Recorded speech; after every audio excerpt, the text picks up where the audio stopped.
మనకి బయట నుంచి చూస్తే చాలా అగెయిన్స్ట్ ఇండియన్స్‌కి అగెయిన్స్ట్‌గా ఇలా ఉందన్నట్టు ఉంటది గానండి.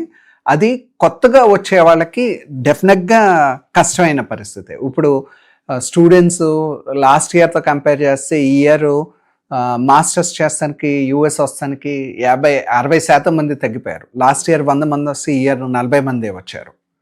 సో, ఆ పర్సెంటేజ్ తగ్గింది.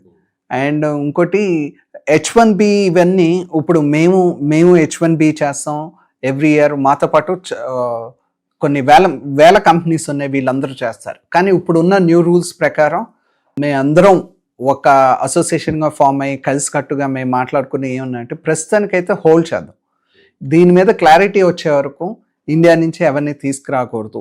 ప్రస్తుతానికి హోల్డ్ చేద్దాం అని అయితే అనుకున్నాం. అండ్ ఇంకా మీరు చెప్తూ ఉన్నారు మన కంట్రీ మీద మాత్రమే కాదు అన్ని కంట్రీస్ మీద కూడా ఇదే టారిఫ్స్ వేస్తూ ఉన్నారు. అదే రకంగా ఉంది ట్రంప్ తీరు అని చెప్పేసి.